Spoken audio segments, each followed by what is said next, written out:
एक deadly virus का इलाज ढूंढते ढूंढते एक साइंटिस्ट ने ऐसी खतरनाक बारिश बना दी जिसमें भीगते ही लोग दर्द से चीखते हुए मरने लगे और कुछ ही दिनों में एक के बाद एक पूरा शहर नक्शे से गायब होने लगा। ये तब की बात है जब ये सब शुरू नहीं हुआ था। डेनमार्क की एक यूनिवर्सिटी में सिमोन नाम की लड़की अपने एग्जाम के लिए जल्दी जल्दी क्लास की ओर जा रही थी। तभी अचानक उसके पिता फेडरिक वहां पहुंचते हैं और बिना कुछ बताए सिमोन को पकड़कर अपनी कार में बैठा लेते हैं। कार में पहले से ही सिमोन का छोटा भाई रैशमस और उसकी मां बैठे हुए थे। फेडरिक बेहद घबराया हुआ था और बिना कुछ समझाए कार को बहुत तेज चलाने लगा। वो उन्हें जंगल के अंदर बने एक गुप्त बंकर की ओर ले जा रहा था जिसे उसकी कंपनी अपोलो ने तैयार किया था। मौसम भी तेजी से बिगड़ रहा था और लगता था कि किसी भी वक्त बारिश शुरू हो जाएगी। इसी बीच फेडरिक की तेज रफ्तार के कारण आगे कुछ गाड़ियों का एक्सीडेंट हो गया जिससे सड़क पूरी तरह ब्लॉक हो गई। लोग गुस्से में फेडरिक से बहस करने लगे लेकिन उसे किसी की परवाह नहीं थी। उसने तुरंत अपनी फैमिली को कार से उतारा और उन्हें लेकर भागते हुए जंगल के अंदर घुस गया। वहां पहुंचते ही आसमान से बारिश की पहली बूंदें गिरनी शुरू हो गई थी। फेडरिक ने जल्दी से अपने फिंगरप्रिंट से बंकर का लॉक खोला और सबको लेकर अंदर चला गया। अंदर पहुंचकर सिमोन और रैशमस दोनों हैरान थे कि आखिर उनके पिता उन्हें यहाँ क्यों लाए हैं। बंकर में हर जरूरत का सामान था, कई सालों तक के लिए खाना, पानी और एक खुद का एयर प्रोसेसिंग सिस्टम भी। सिमोन अपने पिता से सवाल करने ही वाली थी कि तभी फेडरिक ने प्रोटेक्टिव सूट पहना और बाहर जाने की तैयारी करने लगा। वो बस इतना कहता है, जब तक मैं वापस ना आ जाऊं कोई भी बंकर से बाहर नहीं जाएगा। सिमोन उसे रोकने की कोशिश करती है और सच्चाई जानना चाहती है। तब फेडरिक बताता है कि बाहर हो रही बारिश में एक बहुत खतरनाक वायरस फैल चुका है। जो भी उसके संपर्क में आता है वो कुछ ही सेकंड में दर्द से तड़पकर मर जाता है। फेडरिक ही एकमात्र व्यक्ति था जो उसका इलाज ढूंढ सकता था, इसलिए उसे तुरंत कंपनी के हेडक्वार्टर जाना था। जाते जाते वो सिमोन से कहता है कि रैशमस का खास ध्यान रखना, क्योंकि आने वाले वक्त में वही सब कुछ बदल सकता है। सिमोन को अभी कुछ समझ नहीं आया था, पर फेडरिक बंकर छोड़कर चला गया। थोड़ी देर बाद सिमोन ने अपने फोन पर इंटरनेट खोला और जैसे ही खबरें देखीं उसके होश उड़ गए। हर जगह मौत, तबाही और डर के दृश्य थे। लोग सड़कों पर गिर रहे थे, चिल्ला रहे थे और बारिश में तड़प कर मर रहे थे। सिमोन ने डरते हुए अपने भाई से बातें शुरू की। तभी उनकी मां बोली कि वे लोग अभी सेफ हैं, लेकिन चाहे कुछ भी हो जाए बाहर नहीं जाना है। वे अभी बातें ही कर रहे थे कि अचानक बंकर के दरवाजे पर कोई जोर जोर से नॉक करने लगा। रैशमस को लगा कि शायद पापा लौट आए हैं। माँ ने उसे मना किया पर उसने बात नहीं मानी और बंकर का दरवाजा खोल दिया। जैसे ही दरवाजा खुला, बाहर बारिश से भीगा हुआ एक आदमी गिर पड़ा। उसकी त्वचा जल रही थी और वो तड़पता हुआ रैशमस को बाहर खींचने की कोशिश करने लगा। मगर तभी रैशमस की माँ ने तुरंत रैशमस को अंदर खींच लिया और खुद उस आदमी को धक्का देते हुए बारिश में चली गई। बारिश में भीगते ही वो खुद भी इन्फेक्टेड होकर तड़पने लगी। बावजूद इसके उसकी सबसे बड़ी चिंता सिमोन और रैशमस के लिए थी। उसने दोनों से कहा कि एक दूसरे का ध्यान रखें। इसके बाद सिमोन भी रोते हुए दरवाजा बंद कर अंदर चली गई और अपने पिता फेडरिक को कॉल करने की कोशिश करने लगी, लेकिन उसका फोन फेडरिक के फोन से कनेक्ट नहीं हो रहा था, जिससे उसका डर और बढ़ गया। उसी समय उसे फेडरिक की वॉइसमेल मिली जिसमें वो कहता है कि खुद को बचाकर रखना, वो उसको बचाने जरूर आएगा और उससे पहले से ही पता था कि मां नहीं बचेगी, लेकिन वो बच जाएंगे। बातें याद आई जब उसने कहा था कि सिमोन को रेसमस के सामने सब सामान्य दिखाना चाहिए। इस याद के सहारे सिमोन ने खुद को संभाला और बंकर के सारे सिस्टम्स को चेक करना शुरू किया। उसे पता चला कि उनके शहर में और भी कई ऐसे बंकर मौजूद थे जिन्हें अपोलो कंपनी ने बनाया था। सिमोन ने उन बंकर से कांटेक्ट करने की कोशिश की लेकिन कोई फायदा नहीं हुआ। इसी दौरान उसने बंकर में उपलब्ध सामान देखते हुए एक रेडियो खोज लिया। रेडियो की मदद से उसने एक आदमी से कांटेक्ट किया जो अपने घर के बेसमेंट में छुप कर रह रहा था। बाहर के हालात बेहद खतरनाक थे और कई लोगों को पास के हॉस्पिटल में शिफ्ट किया जा रहा था ताकि ह्यूमंस की जान बचाई जा सके। सिमोन ने उस आदमी को फेडरिक का नंबर देकर कॉल करने को कहा, लेकिन उसके कोशिश करने के बावजूद फेडरिक से कांटेक्ट नहीं हो पाया। सिमोन को लगा कि शायद फेडरिक भी मर चुका है क्योंकि बाहर जीवित रहना लगभग नामुमकिन था। तभी अचानक पूरे शहर में लाइट चली गई, जिससे सिमोन का रेडियो कनेक्शन टूट गया और अब वो अकेले बंकर में रैसमस का ध्यान रखने लगी। एक हफ्ते बीत जाने के बाद भी जब फेडरिक वापस नहीं आया तो सिमोन ने हिम्मत करके बाहर जाने की योजना बनाई। उसने रात में पीपीई किट पहनकर बंकर के गेट तक पहुंची, लेकिन तभी उसे अपनी मां के मरने के विजन्स दिखाई देने लगे। डरकर वो तुरंत वापस बंकर में आ गई। रैसमस भी उसे बाहर जाने नहीं देना चाहता था क्योंकि वो समझ चुका था कि बाहर का खतरा बहुत बड़ा है। इस तरह धीरे धीरे एक महीना बीत गया। इस दौरान सिमोन को कई बार रैसमस का ध्यान रखने में कठिनाई हुई, लेकिन उसने पूरी कोशिश की कि वो एक अच्छी बहन साबित हो और उसके भाई की देखभाल करे। साथ ही वो बंकर में मौजूद सभी संसाधनों और सिस्टम्स के बारे में भी सीखती गई। इसी दौरान उसे याद आया कि कुछ समय पहले रेस्मस को एक अजीब सा वायरस हुआ था जिसके बारे में किसी को जानकारी नहीं थी। उस समय फेडरिक ने खुद एक एंटीडोट तैयार किया और रेस्मस को दिया। बाद में फेडरिक की कंपनी को भी इस वायरस की जानकारी मिली और उन्होंने फेडरिक से पूरी रिपोर्ट सबमिट करने को कहा। सिमोन को शक होने लगा कि शायद ये वायरस फेडरिक नहीं बनाया होगा। अब तक लगभग 6 साल बीत चुके थे, लेकिन फेडरिक के बारे में सिमोन को कोई जानकारी नहीं थी। रेस्मस भी अब बड़ा हो चुका था और बाहर जाकर खाने की तलाश करना चाहता था क्योंकि बंकर में उनका खाना बहुत कम बचा था। सिमोन ने पहले तो मना किया, लेकिन फिर सोचा कि खुद जाकर खतरे का जायजा लेना जरूरी है। रात के समय जब रेस्मस सो गया, सिमोन ने पीपीई किट पहनकर बंकर के बाहर निकलने का फैसला किया। बाहर निकलते ही उसे अपनी मां के विजन्स दिखाई देने लगे, लेकिन इस बार उसने खुद को संभाला और आगे बढ़ी। बाहर आकर उसने देखा कि उसकी मां का शरीर अब केवल कंकाल बन चुका था। पास में एक हिरन खड़ा था, जिसे देखकर सिमोन आगे बढ़ी। सड़क पर कई कारें खराब हालत में पड़ी थीं और चारों तरफ जंगल उग चुका था। सिमोन ने उन चीजों पर ध्यान नहीं दिया और अपने उद्देश्य की ओर बढ़ती रही। वो उस हॉस्पिटल तक पहुंची जहां लोगों को सुरक्षित रखा गया था।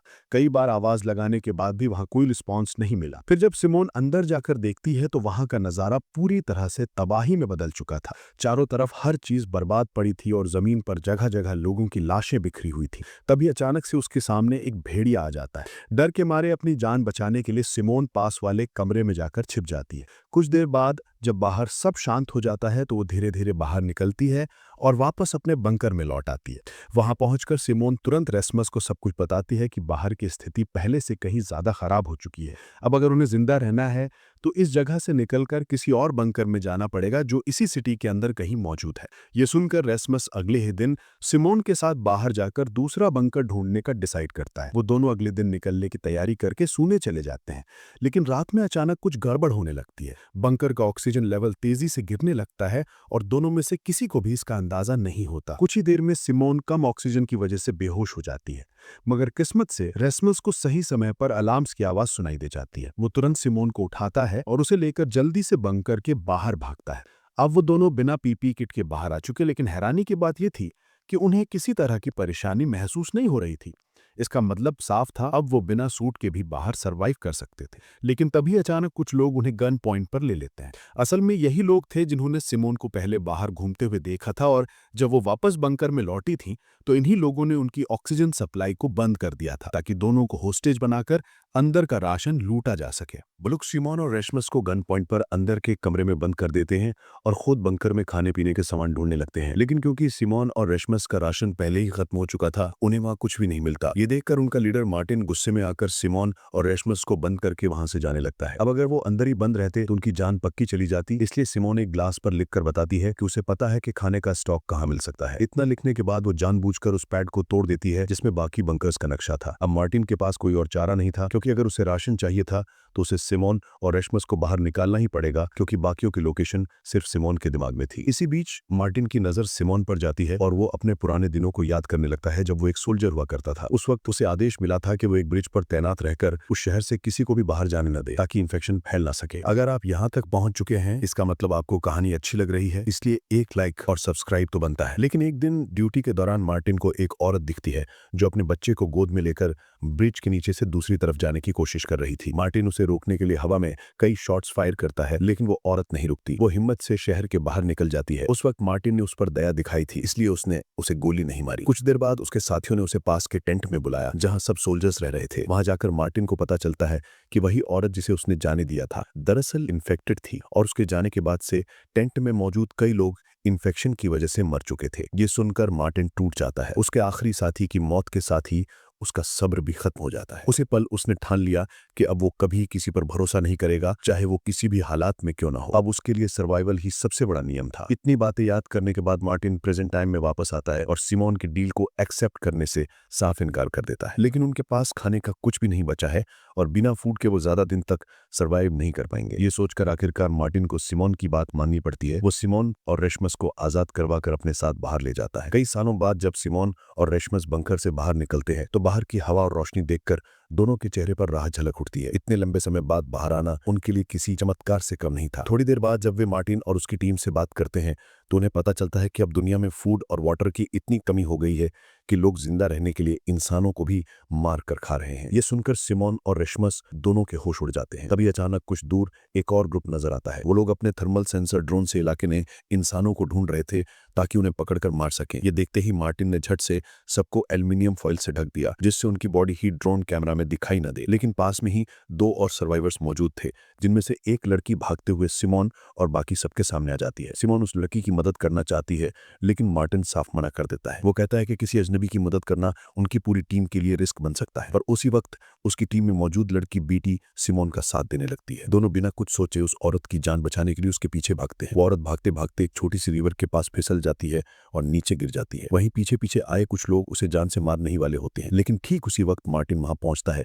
और बिना देरी किए उन दोनों आदमियों को शूट कर देता है, क्योंकि चाहे कुछ भी हो मार्टिन अपनी टीम का साथ कभी नहीं छोड़ता। लेकिन बॉर्डर में गिरने की वजह से वो औरत इन्फेक्टेड हो चुकी है। उसे देखकर मार्टिन को मजबूरन उसे भी शूट करना पड़ता है। सिमोन के लिए सब बहुत झटका देने वाला था। तभी उसे समझ आता है कि जमीन पर रहना तो सुरक्षित है, लेकिन बारिश या रुके हुए वाटर के संपर्क में आना अब भी बहुत बड़ा खतरा है। यहाँ तक कि जरा सा भी कॉन्टैक्ट उन्हें इन्फेक्ट कर सकता है। इस घटना के बाद सिमोन सबको लेकर एक और बंकर की ओर निकलती है, जिसकी लोकेशन उसे याद थी। वहां पहुंचने में उन्हें लगभग 1 दिन का समय लगने वाला था। रात होने से पहले सब एक पास के घर में रुकने का डिसाइड करते हैं। घर के अंदर उन्हें मरे हुए हंटर्स के कुछ हथियार, कपड़े और थोड़ा बहुत सामान मिलता है। इसके अलावा वहां कुछ बोतलें क्लीन वाटर की भी रखी होती हैं। ये देखकर जॉन अपनी बीमार साथी लिया को वो पानी पिलाता है। उनकी आपसी केयर देखकर सिमोन के चेहरे पर मुस्कान आ जाती है। पहले तो वो बस उनके सहारे अगले बंकर तक पहुंचना चाहती थी, लेकिन अब उसे महसूस होता है कि ये लोग बुरे नहीं हैं। धीरे धीरे सिमोन का मन सच में मार्टिन और उसकी टीम की मदद करने को तैयार होने लगता है। अगली सुबह सब सफर फिर से शुरू करते हैं। रास्ते में अचानक रेसमस का पैर एक पानी से भरे गड्ढे में चला जाता है।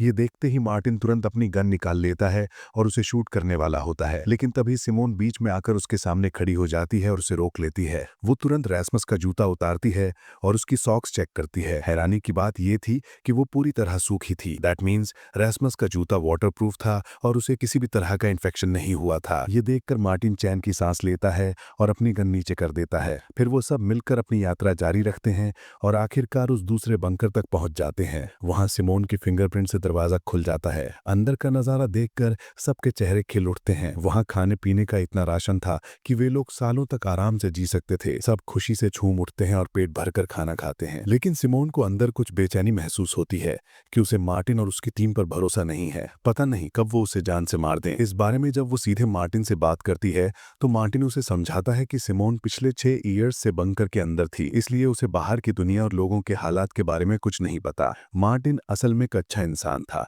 लेकिन प्रेजेंट टाइम ऐसा था कि किसी पर भरोसा करना अब आसान नहीं था। फिर भी सिमोन ने उसकी चेतावनी को नजरअंदाज कर दिया और अंदर बंकर में चली गई। वहां वो देखती है कि एक फोन चार्ज हो रहा है, जिस पर उसकी और रैसमस की बचपन की फोटो लगी थी। ये फोन असल में सिमोन के पिता फ्रेडरिक का था, जो पुराने बंकर से निकलकर इस नए बंकर में कुछ समय के लिए आए थे। सिमोन तुरंत ही रैसमस के साथ उस फोन को चेक करती है। वहां उसे फ्रेडरिक की एक वीडियो मिलती है, जिसमें वो बताता है कि वो स्वीडन के एक हेडक्वार्टर में इस इन्फेक्शन का क्योर या एंटीटोड बनाने के लिए जा रहा है।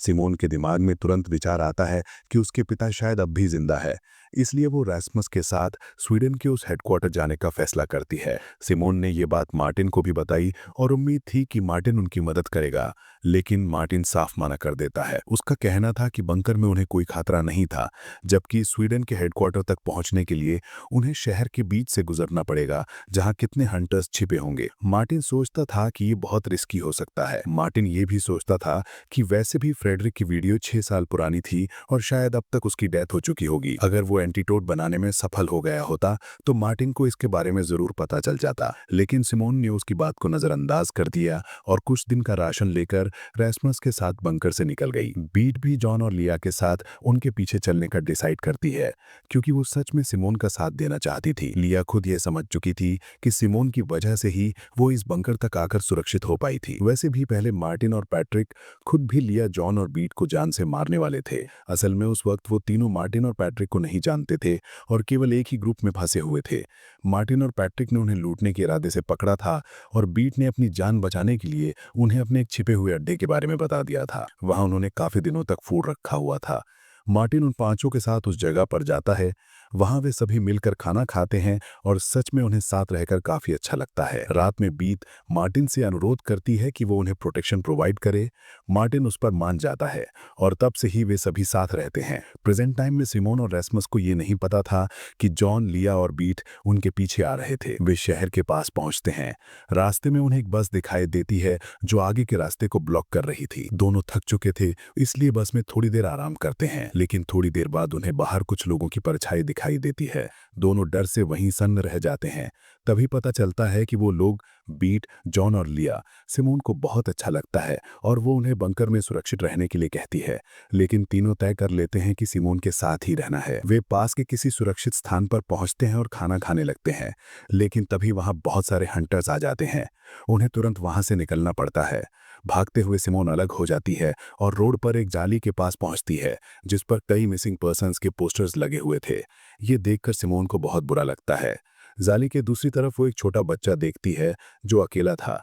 बारिश जल्दी ही शुरू होने वाली थी। अब उनके साथ क्या होगा और क्या ये सब बारिश होने से पहले किसी सेफ जगह में पहुंच भी पाएंगे या नहीं, जानने के लिए लाइक और सब्सक्राइब जरूर करें। मिलते हैं अगले वीडियो।